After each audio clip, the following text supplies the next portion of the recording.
Hi, I'm Tim with the Register, and I'm here with Barb Button of Humanity House. Thank you very much for being here. Thank you for having me. Well, you're welcome, and I'm glad you made the time. I guess I wanted to start because on Friday night, your organization was presented with the Thrive Award for Award of Excellence for Health and Wellness, and so congratulations on that. Well, thank you. Yeah, and I just wanted to ask what that means to your organization, to you, and what kind of what do you think it recognizes? Well, it means a lot because Georgia actually started at Thrive before she came and she and Tracy created Humanity House.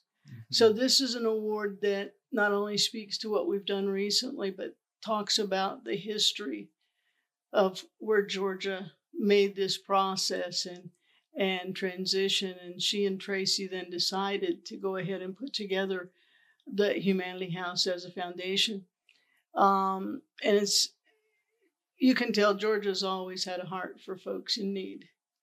Um, and I think she made a solid connection with them, and it was so important for her to start something like this. And this award not only speaks to that, but it speaks to the solid support that we've received from our community.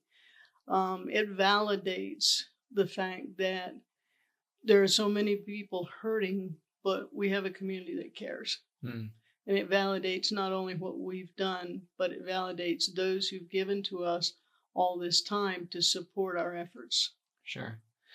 You were telling me just before we started recording that, most of the support that Humanity House receives doesn't come from grants. It doesn't come from other funding sources that we kind of, assume. I mean, most of it's people, just Yes, people here in the community stepping up and donating their time, their money, their food, just to keep you guys going. absolutely. And the response, especially since I call it the snafu, took place, has been huge. And we so appreciate everything that's been given to us. Um, in the way of, we have neat little baggies that have everything in it for a Thanksgiving dinner for a senior citizen Mm, that some lady put together. it's so Today cool. we Yeah. got baggies with um, recipes in it to make um, coconut milk chicken. Huh, All huh. kinds of things that people can put together and create and offer to the others in the community that maybe they'd never get in touch with any other way. That segues into one of the questions I really wanted to ask you because we're just a couple days away from Thanksgiving. And I kind of wanted to pick your brain about what Thanksgiving is like as a day where it's known as this feast, plenty on the table, and really, a chance to a lot of people eat a lot of food, but what's Thanksgiving like for those your organization serves, and how is that probably different from what most of us assume the holiday is going to be like? Well, everybody assumes that Thanksgiving is abundance. Hmm. And yes, for most of us, it is. For many in poverty, though, it's anxiety, it's stress, it's pressure.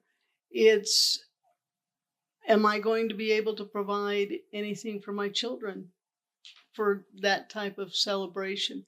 How do I teach them gratitude when there's so little that we have? And many people in poverty actually are more grateful for things than those of us who have abundance. They're thankful for their relationships. They're thankful for just being able to get something to eat. It doesn't have to be some lavish feast. To Yeah. them, having something to eat isn't something that's given.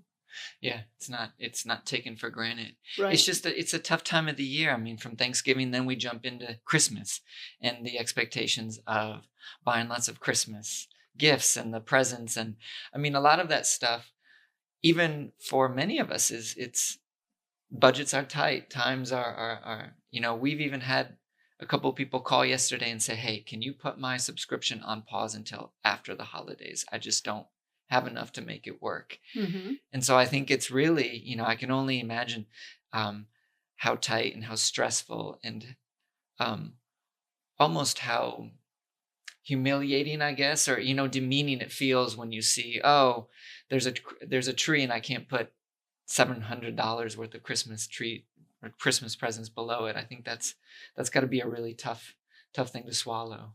Right, right. Well, and we've got things in the community that help with those things. We'll have a Humanity House Christmas on December 19th from 4 to 8, where parents can bring their children. They can meet Mr. and Mrs. Claus, and they can have a cookie and hot cocoa and pick out a present for themselves. Leftover presents then would be available to parents to come later and pick up and get as they need. But I mean, there are lots of different things in the community, but still, a parent looks at it from a different viewpoint. I had a gentleman pick up a Thanksgiving box, and um, when I gave him the gift certificate to get the meats, Hmm. these were provided by the Rotary Club, and we helped them locate the families in the community that could best use them. And this gentleman wanted to donate his gift certificate back because he felt like um, that there was a lot in the box. Hmm. And I said, "So what are you going to have for meat?" He said, "Well, I bought a couple things with my food stamps." And I said, "So what are you going to do to replace the food stamps when it's beyond Thanksgiving?" "Well, I don't know." Hmm. Hmm. But he was so open to giving to make sure somebody else didn't suffer. Didn't go without. Yeah. And I told him, "No, you go ahead and take it and you celebrate Thanksgiving, and then you use that to replace what you used your food stamps to buy so that you have enough for next month." And when I told him about the Humanity House Christmas, he was in tears. Hmm. And the only thing he could say was, "It's been a tough year." Yeah. Yeah. What does it's different here in rural Kansas. We don't have the homeless shelters, the drop-in services. We don't have the people sleeping under bridges or homeless encampments that you kind of see in bigger cities. And so I'm just wondering, um, I mean, it's easier to ignore, I think, one of the dangers of poverty in rural communities. And I'm wondering if you agree with that and what rural poverty looks like in your experience when you see people. I mean, are these cases where it's just people um, look the other way, or kind of what are some of the symptoms, I guess, and how can we better be attuned to seeing what rural poverty looks like? Yeah. Good question. We do have a drop-in center at Humanity House, and people can come in and get warm if they're cold, or cool off if it's too hot Mm. outside, get a bottle of water or a soda and sit down and relax, come in and charge their cell phone, because oftentimes there's no access to that Mm. for someone who's homeless. They can come in and have a piece of pizza. Rookies donates pizza to Humanity Really, House I for didn't that. know that. Huh. Yes.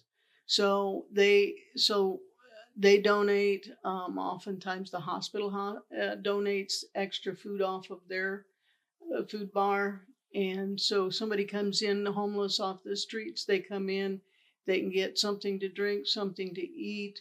They can charge their cell phones, and they can talk with someone there who can give them some direction on how to get those emergency resources that they need, Mhm. how to take those next few steps and get that stability in the moment towards addressing those emergencies. And that's what our drop-in center is for.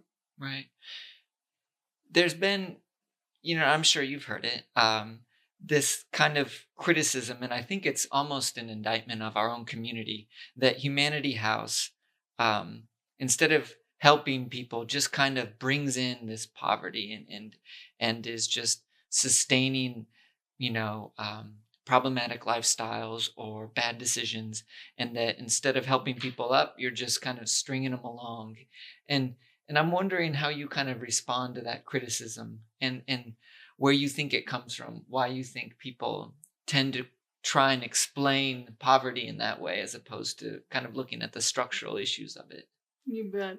Well, and that's one of the things that kind of shocked me when I first started at Humanity House is how prevalent that idea is. And one of the things that I really wanted for us to be able to do is to put together a program that would address that very thing. So we created the 4 S's. Mhm. So when somebody comes in homeless or somebody comes in and just struggling, we do what we can to stabilize them in the moment, give them food, support them with utility relief, help them find emergency resources with physical conditions being met or emotional or mental health conditions being met. And so we make those connections first. We support them in continuing to address those things. And as they address those things, they begin to be more solid and more stable. Then we take the step of strengthening, which means we add to that, say, help finding a job. We have a program with the senior center where we will help them get an interview. We'll help them do their resume. We'll help them do whatever they need to get that interview. And when they get the interview, we send them to the senior center. They get a fresh set of interview clothing, and the senior center will pay for them to have a haircut at Addictive Trends. Mm. This allows them to start with confidence and be prepared to make that change.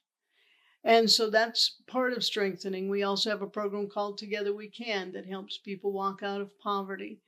We have connections within the community that help people continue to address issues that they can't handle on their own, like utility relief, like food, until they can get that first paycheck and they can start making those steps and help them strategize for success.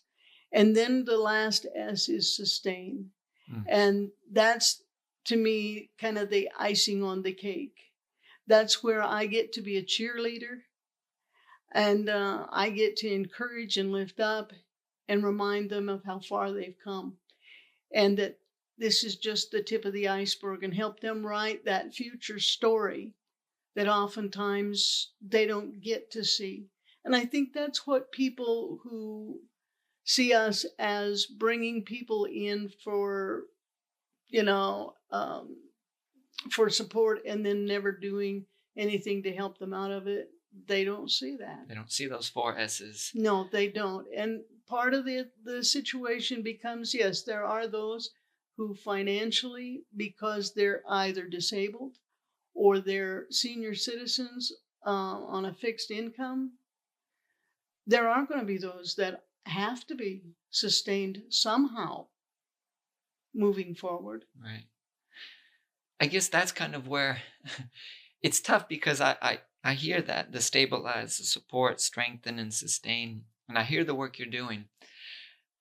I guess what I'm trying to get at is, like, there's this, maybe I'm wondering where this inability to see poverty comes from, or this inability to even want to reckon with it.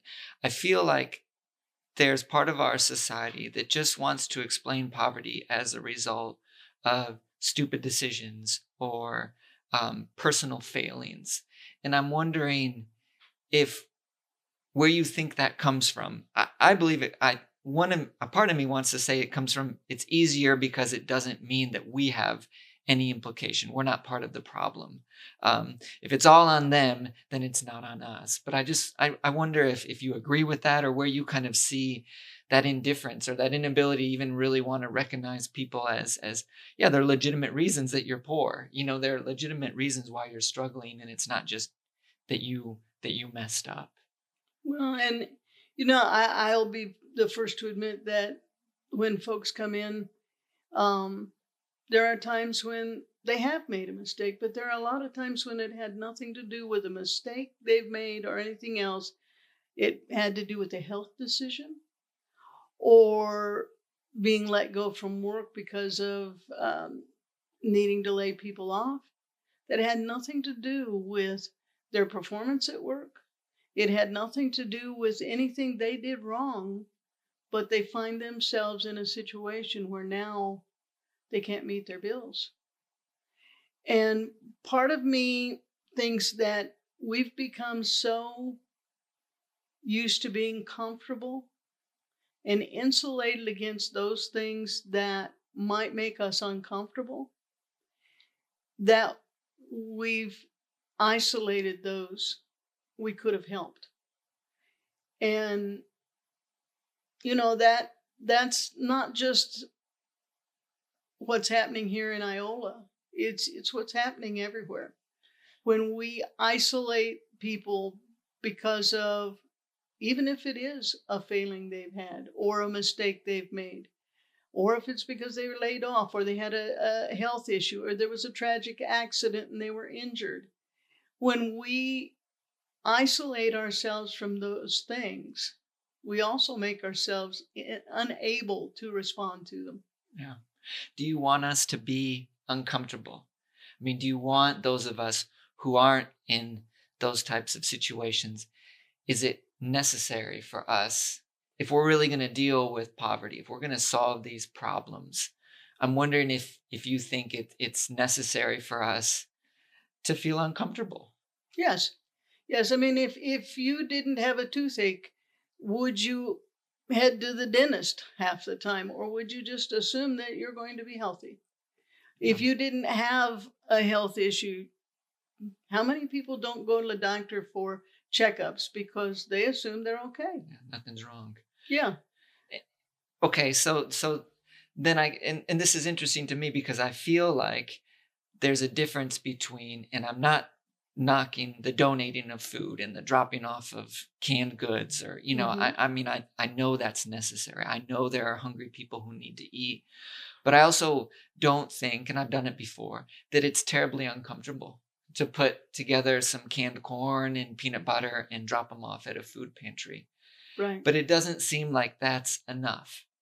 And so I wonder if you think, you know, is it enough? I guess, do you agree with that? And then what are some concrete ways here in this community? What do we need to do to get uncomfortable and to start having those encounters where, as you're saying, you meet somebody who's in poverty and you realize that, yeah, they messed up, but I've messed up and I haven't lost my home because of it. Yeah.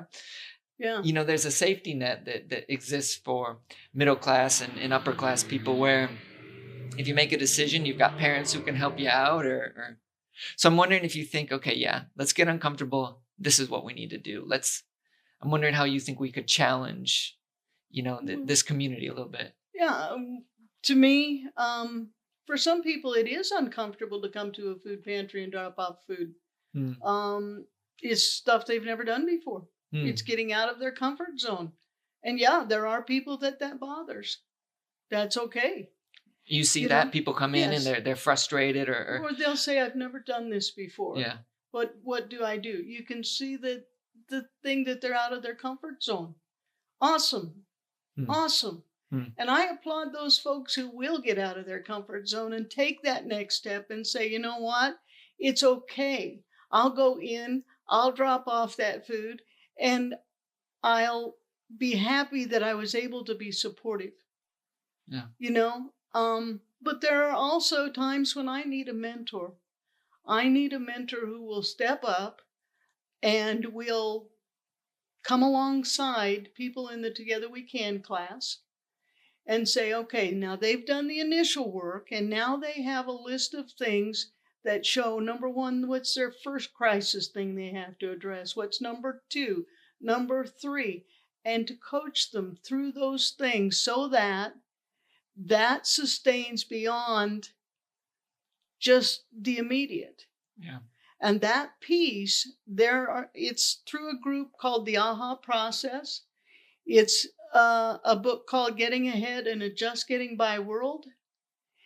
And The statistics for this group are astronomical, and they show sustained growth through 5 years post-class. Hmm. Hmm. So these are life-changing decisions. Yes. What's the risk?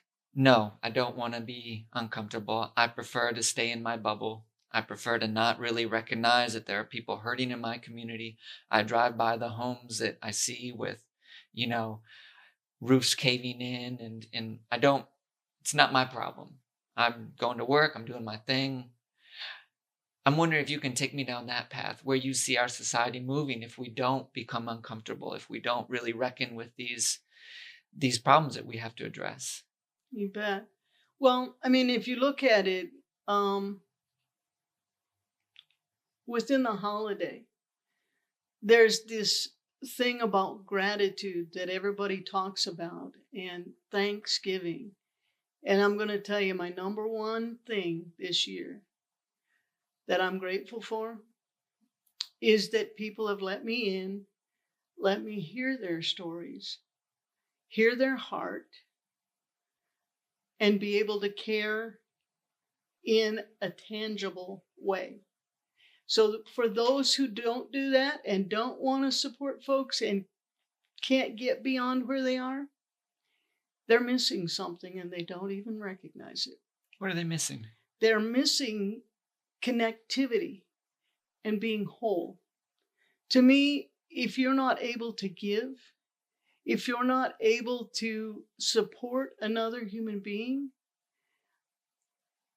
there's something missing and you don't know it.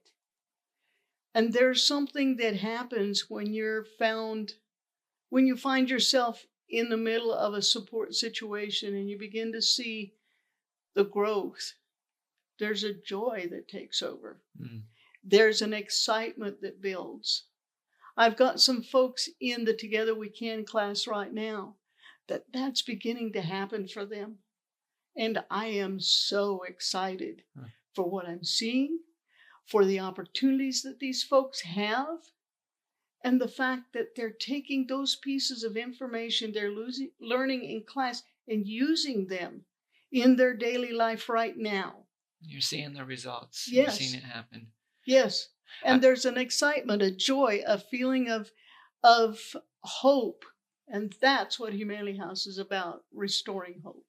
I was going to ask you what sustains you in your work, and that sounds like that's what keeps you going. Yes. In spite of the obstacles, in spite of the lack of support networks and maybe the critics, but you see those stories and that's what stands out and keeps you going.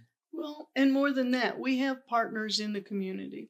I just spoke to the other food bank here in town a few minutes before I came.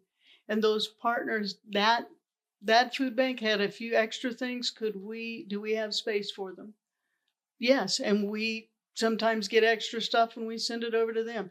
It's those partnerships, those support ties that most people never see. Mm-hmm. Our connection with the senior center for helping folks. If folks don't have clothing, we can write a voucher, send them over to the senior center. They can get clothing. They can get pots and pans if they've got a new place to live and they just need household goods. We have relationships with places like Family Resource Center for helping families in need with financial burden. We've got Catholic Charities. We've got the Southeast Kansas Mental Health, CHC, Ashley Clinic. There's all these different things where we can send folks to get the support that they need. And if we can just get them stable enough to take that next step of strengthening, we have hope. And that's what I think is key in this position. But to do those first pieces of stabilizing and supporting, that's where most of the funding has to go.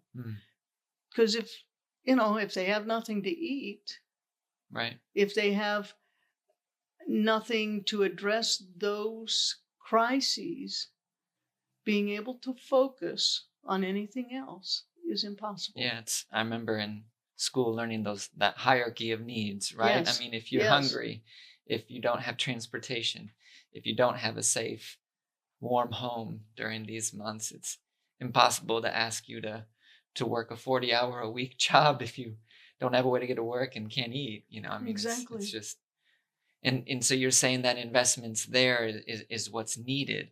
Um, long term, let's just say you become president tomorrow and you have a Congress that's willing to work with you. I'm wondering structurally if you see a couple things you would love to see change as a country that would help lead to some of those support systems being in place. So, we hear a lot about raising the minimum wage, universal health care, how to address these the housing crisis that is really every community that I can think of is struggling with housing right now. So Absolutely. I'm wondering if you were president for a day or, for a couple of weeks or a year maybe, what would be on your list of, okay, these are some things we've got to take care of? Or what are some of the problems that you see as most urgent for us to address? Well, the amount that a senior citizen lives on, if they, I mean, I know folks that live on 900 a month. Mm. And somebody came in the other day, it's 600 a month. And And they've that's got a seen, mortgage or they'll have tax. no, they're living Yeah. in the housing authority, but still at Yeah. 600 or 900 a month, medications, Groceries. groceries, and any food bank can offer a fairly broad amount of food, but the basics of milk, eggs, sometimes cooking oil, flour, sugar, oftentimes those things are not provided through a food pantry. Hmm. And so those basic or those staple items oftentimes aren't available. And they're not designed to be, right? Food pantries aren't designed to be the one-stop shop. It's to supplement, but not to Right, take the place of, right? right. Yeah. And yet, right now, I know one person who gets $23 a month for um, SNAP. $23. Okay, so $23 a month. How much milk, eggs, flour, cooking oil, sugar, basic staples can you get for 23 bucks? No, nowhere close. Yeah. And it becomes a real issue with a lot of that.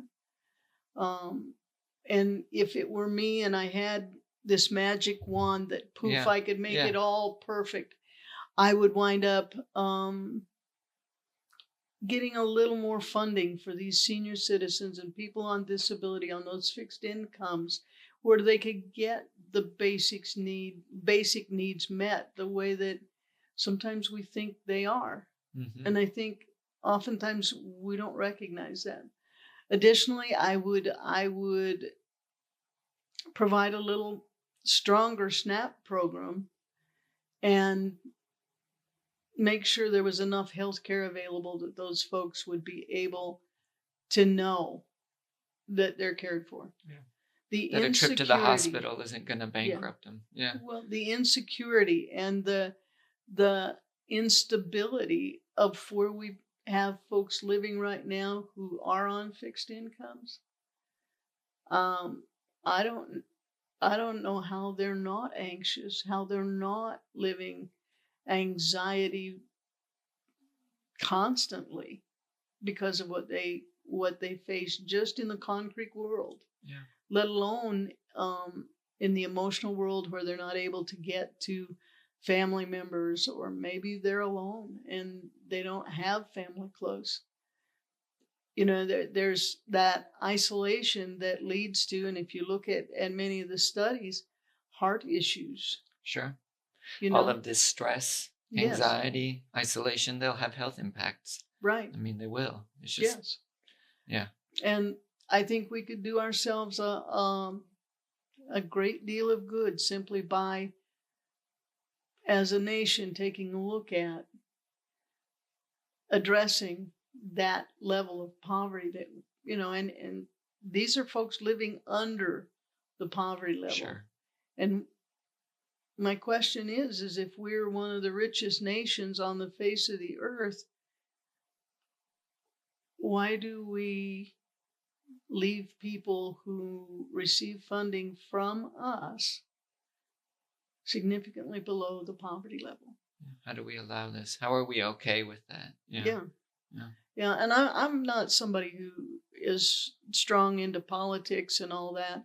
All I know is when I walk down the street and I see somebody that's been into our food pantry and they're sitting on one of the benches with their head in their hand, that something isn't right. You know what I'm saying? Yeah. And I think sometimes we become so insulated to the pain of others that we allow things that, if we were truly connected to each other as a community, we would not allow. And I think connection's important. One of the things that we see most is folks who have not connected to anybody who's hurting don't understand pain. Mm. They don't understand that when people are without food, everything is wrong. Not one thing, everything. Because they can't deal with their everyday needs, their everyday little tiny things. Well, thank you. I think you've given me a ton to consider, especially as we all head into Thanksgiving, a time to kind of reflect on what blessings we have, but also to think of others. So thank you. I appreciate your time. Well, thank you for having me, and thank you for giving me an opportunity to share my heart on this, because that's what truly my heart is that there are folks in need. And there's gratitude for all those who have stepped up, who have stepped in and supported and given. And I can't thank you enough, for giving me an opportunity to say, well done. Good Absolutely. job, community. There's some support here for folks, and while it's not everything, it's more than it has been. It's grown and people's hearts are growing, and I hope that keeps going. Me too. You have a happy Thanksgiving. You too.